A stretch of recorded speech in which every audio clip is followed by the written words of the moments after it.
Hi dear students, welcome to G centric. आज मेरे साथ है मयंक झा, जिन्होंने गेट 2021 और 2022 में बहुत अच्छा प्रदर्शन किया है। तो मयंक झा आपसे रूबरू होने वाले हैं और बताने वाले हैं कि इतनी प्यारी प्यारी रैंक लाने के लिए किस हिसाब से आपको तैयारी करनी चाहिए।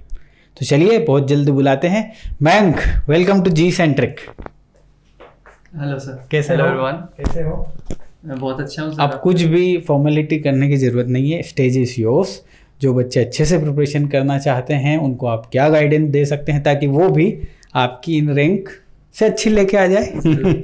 ठीक है, stage is yours. Thank you. तो हेलो एवरीवन, मैं मयंक झा, जैसा कि सर ने आपको इंट्रोड्यूस किया है मेरे बारे में। मैं हमेशा से इंस्ट्रूमेंटेशन का स्टूडेंट रहा हूँ, बट मैंने दोनों गेट की तरफ फोकस रखा है हमेशा से, instrumentation as well as electronics and communication. मेरी कुछ भावनाएं थी जो मैं पहले वीडियो कॉल पे बताना चाहता था, बट जो एक्चुअल जो मेरा रहा है, जो भी मसाला बोल सकते हो, वो मैं ऑन बोर्ड आके आप लोगों को समझाना चाहता हूँ। सो यहाँ से अपन स्टार्ट करते हैं कि गेट एग्जाम जो है क्या होता है, क्यों देना है, किसको देना है ना। तो अपन इंजीनियरिंग करते हैं 4 साल की, ठीक है। तो फर्स्ट ईयर मोस्टली जो होता है वो एंजॉय करने में या एक्सप्लोर करने में, अलग अलग चीजें, डिफरेंट चीजें ट्राई करने में चला जाता है। कुछ लोग अपना डिसीजन लेते हैं कि किसी को कोडिंग करना है क्या, किसी को कुछ और करना है क्या, तो वो अपना एक्सप्लोर करते हैं।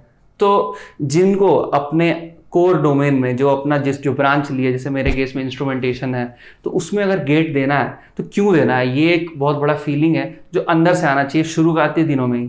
अब इसका रीज़न ये रहा है कि फीलिंग आने से ये होता है कि आपको एक मोटिव रहता है जब भी आप प्रिपरेशन करते जाते हो, और एक डीमोटिवेशन आता है रास्ते में, बहुत सारी चीज़ें होती है। तो ये जो आप जो सोच के आए हो ना कि वो बहुत काम करने वाला है, जो आपका मोटिवेशन रहा है, ये आपको बहुत बूस्ट देगा एक्चुअली एग्जाम्स में, जो भी प्रिपरेशन का अलग अलग फेजेस है उसमें।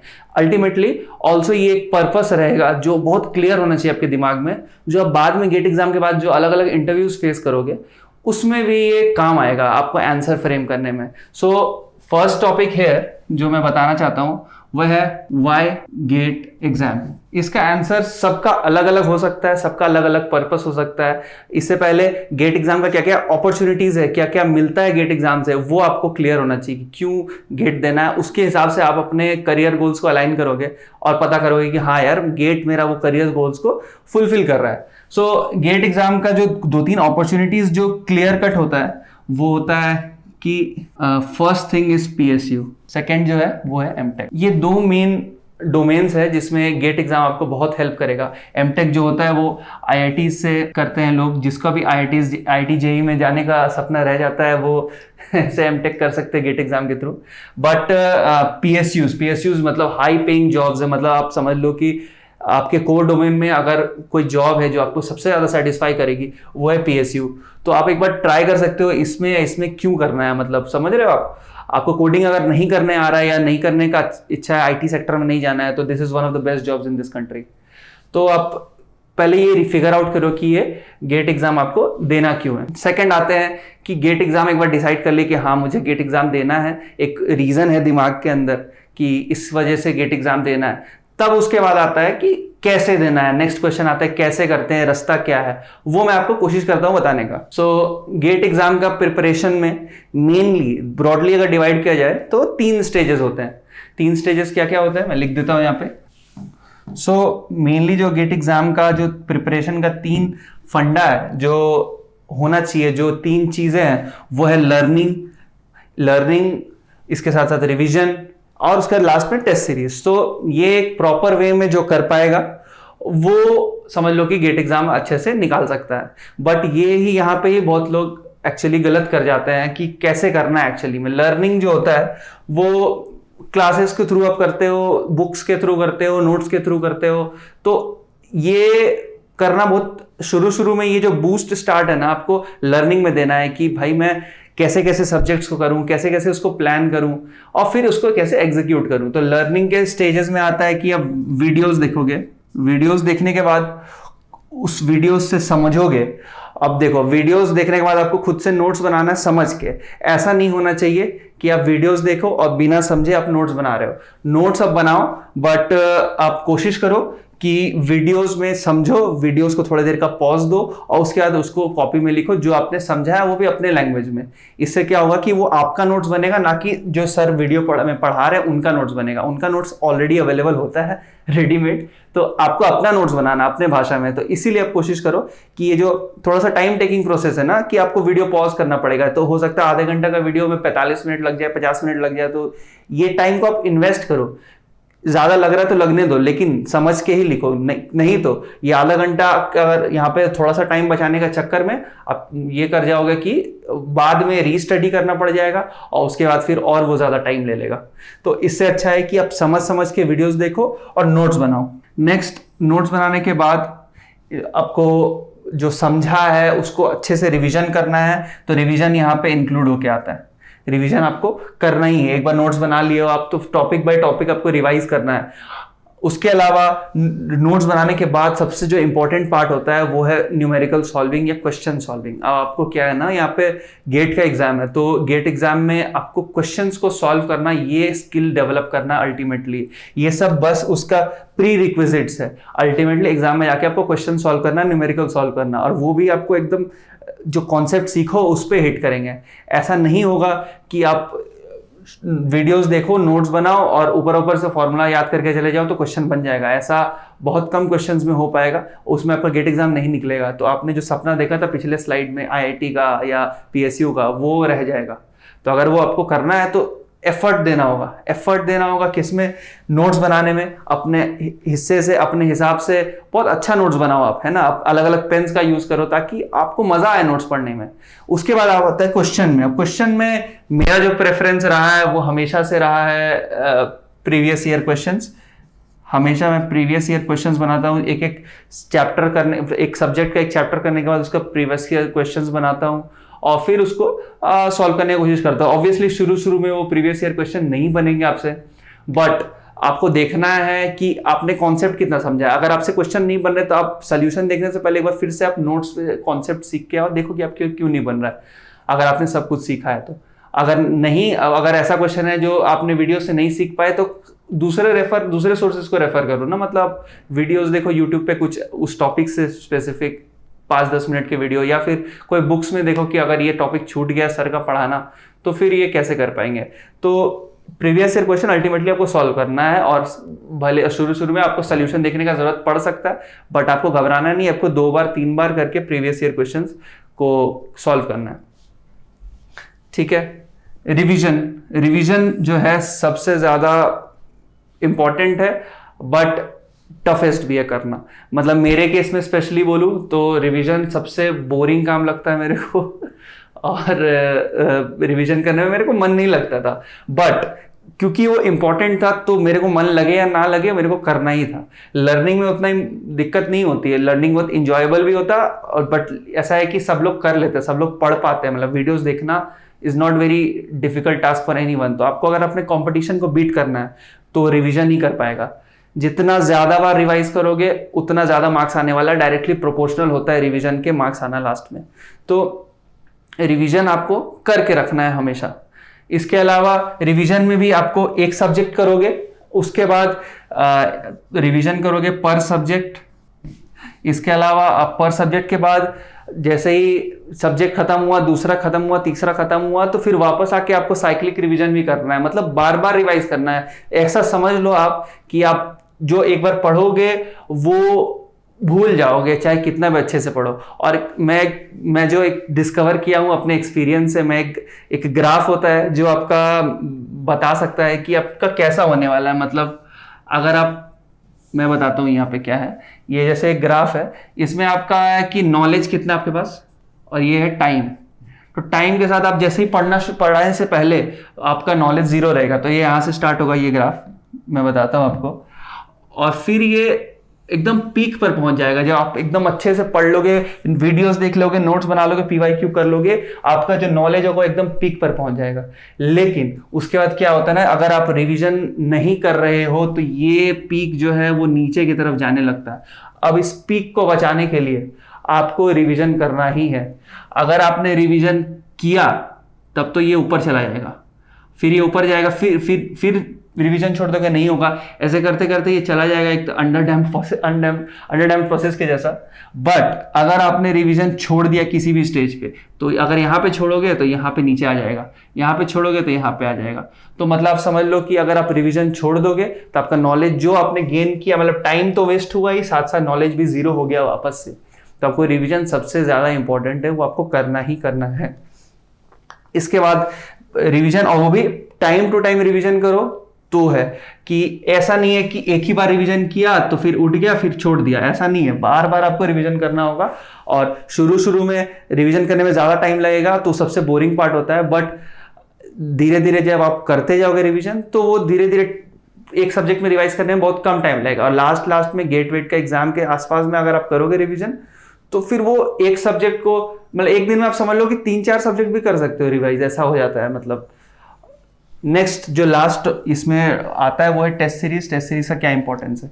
तो टेस्ट सीरीज जो है अपना एक क्रूशियल रोल प्ले करता है, और सबसे अच्छी बात है कि ये बहुत इंटरेस्टिंग होता है अनटिल अनलेस आपने रिवीजन और लर्निंग अच्छे से नहीं किया हो। अगर आपने ये दोनों स्टेजेस अच्छे से किए हो तो टेस्ट सीरीज आपको बहुत ज्यादा फायदा देने वाला और साथ साथ मजा भी देने वाला है। क्या होगा ना कि आपने यहाँ लर्निंग किया, रिवीजन किया, तो आपने जो सीखा है वो पता कैसे चलेगा कि कितना सीखा है? तो उसका जरिया होता है टेस्ट सीरीज। आप कोई भी बड़ी कोचिंग इंडस्ट्री का आप टेस्ट सीरीज बाय करोगे और उसमें आप टेस्ट सीरीज दोगे रेगुलर बेसिस पे। पहला होता है उसमें सब्जेक्ट वाइज टेस्ट, तो वो आप ये कर सकते हो जो मैं करता था कि आप लर्निंग के समय आप ये जब तीनों सॉल्व कर लेता था तो एक बार प्रैक्टिस के जैसा टाइम बेस्ड में मैं कर पा रहा हूँ कि नहीं सब्जेक्ट, तो उसमें सब्जेक्ट वाइज टेस्ट देता था। तो वो एक ऑप्शनल चीज होता है, किसी को करना है तो कर सकता है, नहीं तो नहीं कर सकता। मैं रिकमेंड करूंगा कि कर लो, सब्जेक्ट वाइज वैसे ही करते हैं। और अगर किसी को टाइम अगर कम है तो वो चीज स्किप करके डायरेक्ट फुल लेंथ मॉक देना है आपको। जनवरी मतलब दिसंबर और जनवरी में आपको फुल टेस्ट सीरीज देना है। फुल जनवरी और दिसंबर के मंथ्स में आपको फुल टेस्ट सीरीज देना है। तो बेसिकली आपके पास टाइम जो बचा है वो है, अब फरवरी में एग्जाम खत्म होता है गेट का, अब उसके बाद अगर आप लेट्स से मार्च से शुरू कर रहे हो तो मार्च से लेकर आपको नवंबर तक पढ़ाई करना है, और साथ साथ स्टेप 1 और स्टेप 2 को फॉलो करना है। स्टेप 3 जो आएगा वो लास्ट आपका स्टेज होगा प्रिपरेशन का, जो आपको जनवरी और दिसंबर में करना है। अब ये होता है कि जनवरी और दिसंबर में सिर्फ ये नहीं करना है, आपको जनवरी दिसंबर में ये तो करना ही है, साथ साथ रिवीजन भी करते रहना है, कि नहीं तो फिर अल्टीमेटली वही होने वाला है आपका कि नॉलेज आपका वापस से जीरो हो जाएगा अगर रिवीजन जैसे ही छोड़ दोगे। तो बस ऐसा करना है कि रिवीजन पे मैं बार बार फोकस कर रहा हूँ, वो आपको करना ही करना है। सो जो नेक्स्ट बात आती है वो है कि एक्चुअली स्टार्ट कब करना है और कैसे, कितना देर पढ़ना है या क्या करना है, मतलब क्या होता है, मतलब कैसे करते हैं। वो एक डाउट रहता है शुरू में जो सबके दिमाग में आता है कि भाई कितने देर या कैसे कैसे करना है, मतलब क्या बहुत देर लगने वाला है क्या? तो मेरे हिसाब से उतना ज़्यादा टाइम भी नहीं देना है अनटिल अनलेस कितना आपका मोटिवेशन हाई है। तो गेट एग्जाम जो होता है वो होता है फरवरी के मंथ में। गेट एग्जाम को अच्छे से क्रैक करने के लिए 1 ईयर का टाइम लगता है। एक आइडिया बता रहा हूँ, लगभग 1 ईयर का टाइम लग जाता है। कुछ लोग जो है 8 महीने में करते हैं, कुछ लोग को 1.5 साल भी लग सकता है, और अगर ड्रॉप कर रहे हैं तो बहुत सारा टाइम भी लग सकता है अगर स्ट्रैटेजी गलत है तो। बट अगर स्ट्रैटेजी अच्छा है तो 1 ईयर इज एनफ। तो 1 ईयर का टाइम है, यानी मैं मान के चल रहा हूँ कि आपको स्ट्रैटेजी प्रिपरेशन जो है वो मार्च से शुरू कर देना है। मार्च से लेकर आपको नेक्स्ट ईयर जनवरी तक, यानी ये लगभग आपका 10 मंथ्स होगा। 10 मंथ्स का ये टाइम है, ये आपको करना है। आप कैसे कैसे करना है, तो आप शुरू करोगे एकदम सब्जेक्ट्स का ऑर्डरिंग। सबसे पहले शुरू करोगे आप नेटवर्क थ्योरी से, कंट्रोल सिस्टम से। ऐसा सब्जेक्ट चूज करो ना कि ज़्यादा डिफिकल्ट ना हो और बेसिक हो, उसके साथ साथ मज़ा आ जाए आपको पढ़ने में। इससे क्या होगा कि एक बूस्ट स्टार्ट मिलेगा आपका प्रिपरेशन में, और वो होगा मेरे हिसाब से सबसे अच्छा स्टार्ट करने के लिए होगा वो होगा नेटवर्क थ्योरी। नेटवर्क होगा, कंट्रोल सिस्टम से भी बहुत लोग स्टार्ट कर सकते हैं। Network theory, control system, analogue, ये मैं वैसे ईसी और आईएन का बता रहा हूँ। इस तरह से हर एक ब्रांच में अलग अलग होगा। तो इतना लगेगा। अब बात आता है कि कितना आवर्स, कितना मेरे को स्पेंड करना चाहिए, आवर्स कितना देना है। तो इसका कोई आंसर नहीं होता है, आपको पता होगा कि कितना आवर्स पढ़ना है, बेसिकली आप पे डिपेंड कर रहा है। बट फिर भी मैं आपको एक आइडिया दूंगा कि बहुत ज़्यादा देने का ज़रूरत नहीं होता है। दिन में 4 या 5 घंटे देने से आपका काम हो जाएगा। ये कॉन्स्टेंटली भी देने का ज़रूरत नहीं होता है, आप किसी दिन 2 लो तो किसी दिन 5 दो, ऐसे एवरेज में 4-5 घंटे आपको रोज़ देने का है।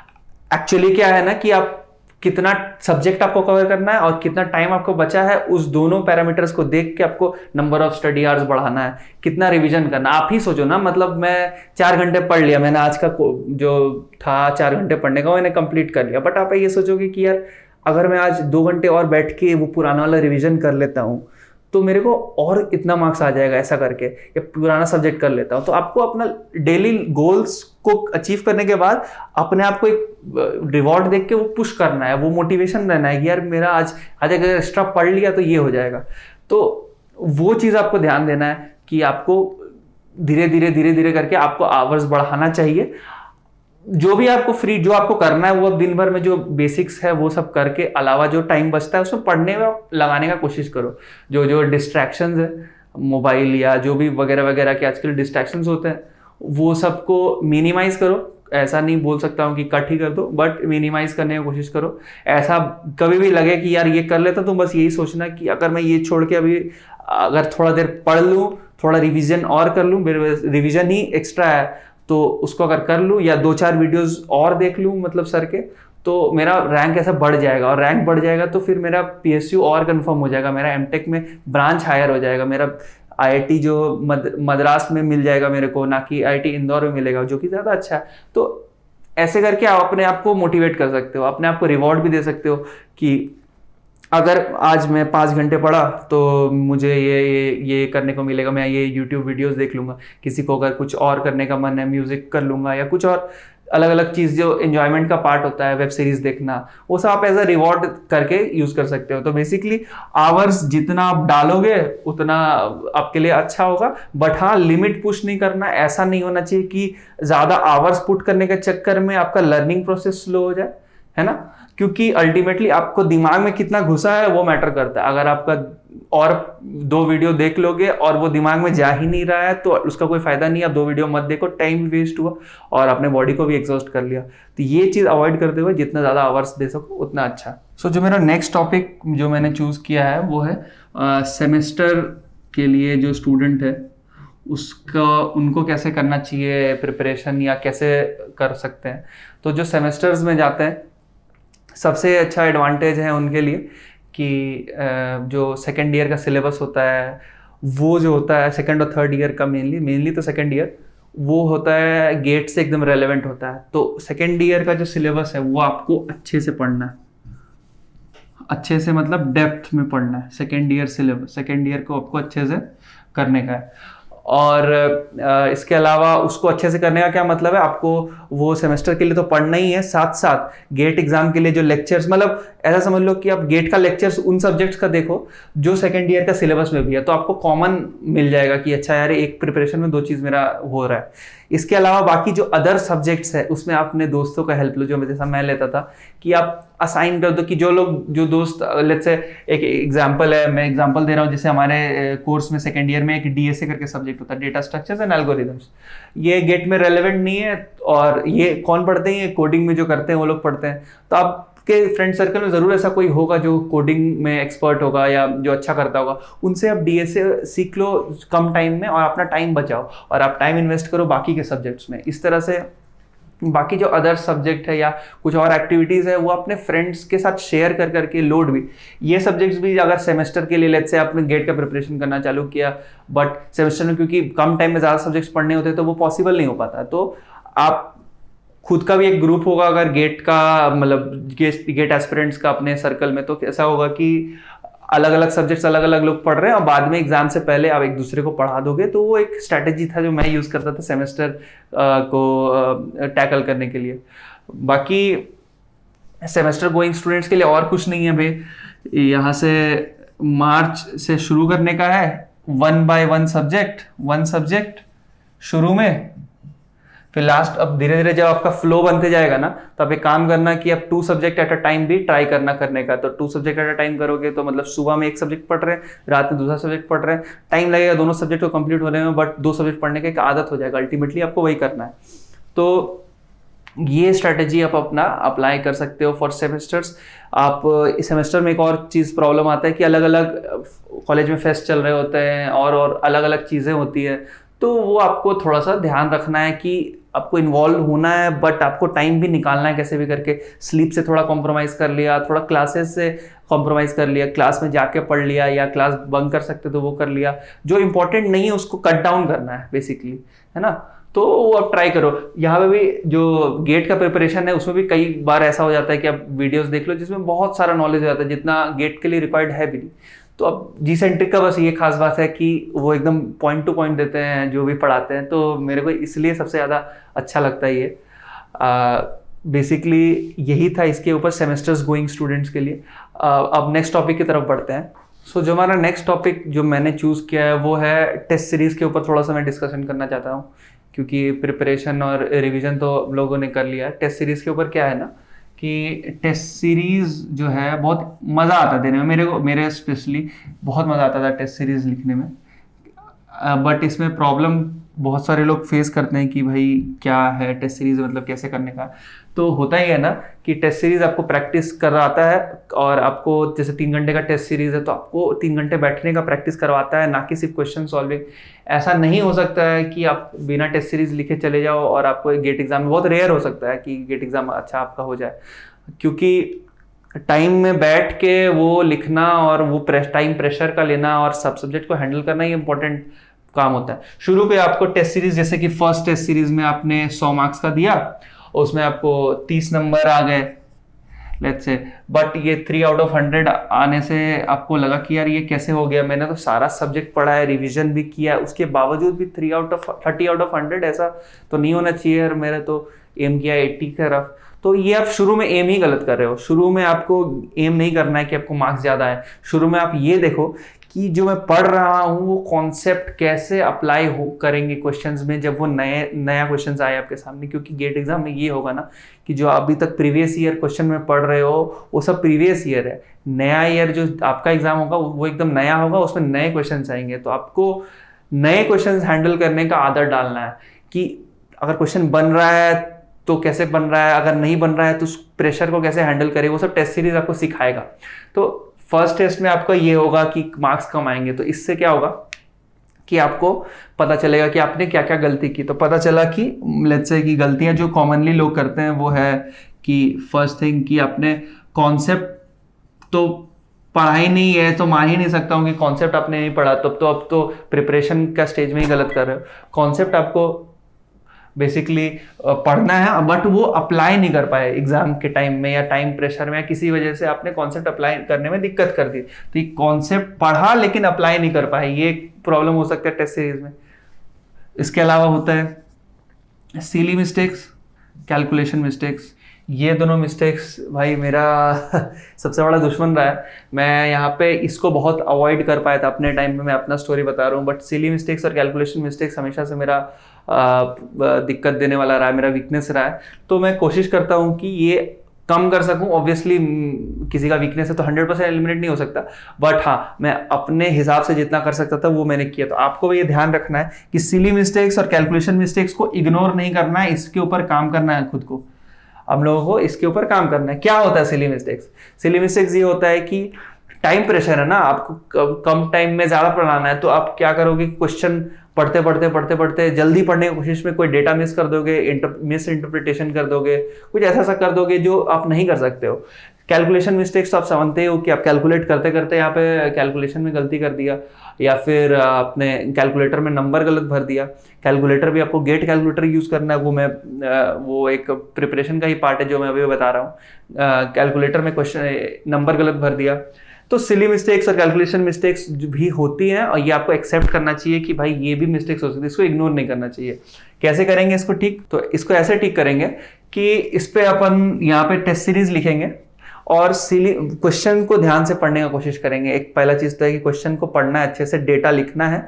डेटा में जो है कहाँ पे अगर कॉन्सेप्ट ऐसा आ रहा है कि क्वेश्चन है कि कॉम्प्लेक्स होते जा रहा है, जैसे सर्किट का ही थ्योरी है तो सर्किट थ्योरी का क्वेश्चन है तो बहुत सारे रेजिस्टर है, तो आपको वो ड्रॉ करना पड़ेगा अपने रफ पेपर पे। ऐसा मत करो कि स्क्रीन पे ही बना दो, उससे मिस्टेक्स का चांसेस बढ़ते हैं। तो ये एक मेथड है, थोड़ा टाइम लेता है बट ये काम कर जाता है। दूसरा चीज़ है कि आपको कैलकुलेशन मिस्टेक्स करना है, अवॉइड करना है, तो ये कर सकते हैं कि जो आप यूनिट देखना है वो आपको ध्यान से देखना है कि किस यूनिट में आंसर पूछा गया है, क्या पूछा गया, कौन सा मैग्नेट क्वांटिटी पूछा गया। तो ये 2-3 चीज़ें टेस्ट सीरीज में आपको जो काम करना है। कॉन्सेप्ट के ऊपर ऑब्वियसली काम करना है आपको। कॉन्सेप्ट को ऐसा नहीं है कि कॉन्सेप्ट से क्यों नहीं लिंक हो पा रहा है, ये आपको ध्यान देना। अब बताता हूँ मैं कि क्या होता है एग्जाम में ना। आप जैसे कि सर ने एक कॉन्सेप्ट पढ़ाया आपको कि लेट्स से मैं एक एग्जांपल ले रहा हूं जो मेरे साथ हुआ है, वो ऐसा कि गेन मार्जिन निकालना सर ने सिखाया या फेज मार्जिन निकालना सर ने सिखाया। तो सर ने कैसे शुरू किया था, अपने पढ़ाने के टाइम में नाइक्विस्ट प्लॉट लिया था। मैं थोड़ा सा कंट्रोल सिस्टम बता रहा हूँ बट आप समझ लेना एग्जांपल। कुछ ऐसा सा लिया था उसको, फिर ये एक सर्कल से कहाँ पे ऐसा सर्कल बनाया था, फिर ये सर्कल कहाँ पे कट कर रहा है इसको, वो सब देखने के बाद उसको डिराइव करने के बाद एक फॉर्मूला निकल के आता है गेन मार्जिन फेज मार्जिन का जो भी है, जो हम लोग याद कर लेते हैं, फिर उसी को सॉल्व करते हैं उस फॉर्मूला पे। और ये जो डेरिवेशन है इतना, वो हम लोग शुरू में बस एक बार पढ़ते हैं सर पढ़ाने के टाइम, उसके बाद कभी नहीं पढ़ते हैं, सिर्फ फॉर्मूला याद रखते हैं। अब गेट एग्जाम में डायरेक्ट फॉर्मूला पे क्वेश्चन आता ही नहीं, इस डेरिवेशन के बीच से क्वेश्चन आ जाता है। तो वहाँ पे बच्चे यहाँ पे फंस जाते हैं कि यही एक डेप्थ था जो आपको टच करना रह गया था। ये इस साल का गेट 22 में हुआ है, लेकिन मैंने क्योंकि अच्छे से पढ़ा था तो मैं ये कर पाया था। एक चीज़ मैं जो पर्सनली मानता हूँ वो है, शॉर्ट नोट्स बनाने में बिलीव नहीं करता हूँ। शॉर्ट नोट्स ऐसा नहीं है कि किसी भी काम नहीं करता, बट शॉर्ट नोट्स थोड़ा सा ऐसा रहता है कि उसमें सिर्फ फॉर्मूला लिखे रहते हैं, तो वो ये सब क्वेश्चंस को हैंडल करने में काम नहीं आते हैं। तो मेनली हम लोग को रिवीजन जो मैं करता था वो मेन नोट से ही करता था, और मेन नोट से ही करना सबसे ज़्यादा इफेक्टिव होता है, ऑल्दो टाइम टेकिंग होता है। बट ये होता है कि आपने एक बार 2 बार 3 बार पढ़ लिया अगर मेन नोट्स को, तो ज़्यादा समय नहीं लगेगा आपको, तुरंत पेज पलटते जाओगे और जो इंपॉर्टेंट चीज़ वही पढ़ोगे, जो नहीं है वो अपने आप छूट जाएगा। तो ऐसा नहीं होगा कि टाइम आपका किल करेगा। बट मेन नोट से पढ़ने से कॉन्सेप्ट का रिवीजन होता है जो गेट एग्जाम में अल्टीमेटली काम आता है। तो जैसे कि मेरे इस एग्जाम में काम आया था, तो ये रहा है। अगर ये आप कर पा रहे हो तो आपका धीरे धीरे आप देखोगे ये चीज कि आपका जो टेस्ट सीरीज में जो मार्क्स था, जो फर्स्ट टेस्ट सीरीज में था, वो आपने अगर काम किया होगा तो ये बढ़ के 35 हो जाएगा। और काम करोगे फिर वो बढ़ के 45 हो जाएगा। अब इतना मार्क्स बढ़ने के बाद कॉन्फिडेंस आया, आपने एनालिसिस छोड़ दिया, वापस घट के वो 40 हो जाएगा। तो आपको ये लगातार बढ़ाते जाना है। आपको हर टेस्ट सीरीज के बाद अपना मिस्टेक्स को देख के उसको इम्प्रूव करना है। कोशिश करना है कि कॉन्सेप्ट जो पढ़ रहे, जो अप्लाई कर पाए हम लोग, क्योंकि उसी हिसाब से पढ़ना है। सिली मिस्टेक्स, कैलकुलेशन मिस्टेक्स सब बहुत सारा बेकार होता है। मेरे केस में मेरा मतलब रैंक 1 छूट गया था, ऐसा समझ लो आप, सिली मिस्टेक्स की वजह से। बट हाँ, मैंने बहुत हद तक उसको अवॉइड कर पाया था, जिसकी वजह से अच्छा ही रैंक आया मेरा। तो ये दोनों मिस्टेक्स को आपको ध्यान रखना ही रखना है कि कैसे अवॉइड करना है। और धीरे धीरे जैसे आप इन चीज़ों पे ध्यान दोगे, टेस्ट सीरीज के अलग अलग पैरामीटर्स पे, तो अपने आप देखोगे कि आपका जो मार्क्स है वो बढ़ के, यहाँ पे let's say 8th test series आप लिख रहे हैं तो 8th टेस्ट सीरीज में आपका मार्क्स 65 आ जाएगा। 9th में आप बढ़ते बढ़ते ये 68, इवन आप समझ लो कि थोड़ा थोड़ा ये भी होता है, टेस्ट सीरीज थोड़ा सा डिफिकल्ट बनाते हैं, तो बहुत जो एक्चुअल मार्क्स है इससे 10 मार्क्स आपको बढ़ा के ही एग्जाम में आएगा अगर आपने अच्छे से प्रिपरेशन किया है तो। बट दिस अगर ये आपका मार्क्स आ रहा है 60 to 70 के बीच में, तो आपको रैंक बेहतरीन आने वाला है। 50 to 60 is also very decent score. 50 से नीचे ट्राई करना है कि नहीं जाने का, 50 से नीचे तो थोड़ा प्रॉब्लम है। तो ये रहा है। एक चीज़ और स्ट्रैटेजी है जो आप ये सब इतना प्रैक्टिस करने के बाद, क्योंकि टेस्ट सीरीज कुछ भी हो, गेट एग्जाम नहीं है ना, तो वो थोड़ा सा अलग रहता है हमेशा। उसका क्वेश्चन थोड़ा सा टफ होता है, थोड़ा सा आउट ऑफ सिलेबस हो जाता है कई बार। लेकिन एक काम जो मैं करता था वो है कि प्रीवियस ईयर क्वेश्चन जो होता है ना, वो हमेशा 1 साल पीछे का लेता था, ताकि जैसे मैं 22 का एस्पिरेंट था, तो 21 का जो पेपर होगा गेट 21 का पेपर में as a test series full paper को डाउनलोड करता था नेट से, उसको सॉल्व करता था। और वो भी एकदम लास्ट टेस्ट सीरीज, मतलब समझ लो आप 1 फरवरी को मैंने ये काम किया, जो कि एग्जाम आपका एक हफ्ते बाद होगा। तो उस टेस्ट सीरीज में मेरे को 77 मार्क्स आ गए, तो एक कॉन्फिडेंस बूस्ट हुआ कि हाँ अब मेरा मार्क्स अच्छे आते जा रहे हैं। तो ये तभी हो पाएगा जब आपने फर्स्टली प्रिपरेशन अच्छे से की है। प्रिपरेशन अगर थोड़ा बहुत ये हो गया तो उसका रिवीजन बहुत अच्छे से करना होगा, मतलब तीनों चीज करना होगा। एक भी चीज मिस हुआ तो बाकी जो किया वो तो बर्बाद हुआ ही, मार्क्स नहीं आने वाले हैं, ऐसा समझ लो आप। तो तीनों चीज अच्छे से करना है, रिवीजन सबसे ज्यादा इंपॉर्टेंट है, ठीक है। तो ये ओवरऑल स्ट्रैटेजी रहा है गेट का। तो अब मैं अपना स्टोरी बताना चाहूँगा तुमको कि क्या मैंने किया है ओवरऑल, कैसे मैंने प्रिपेयर किया, कब स्टार्ट किया, तो वो मैं नेक्स्ट सेगमेंट में बताता हूँ।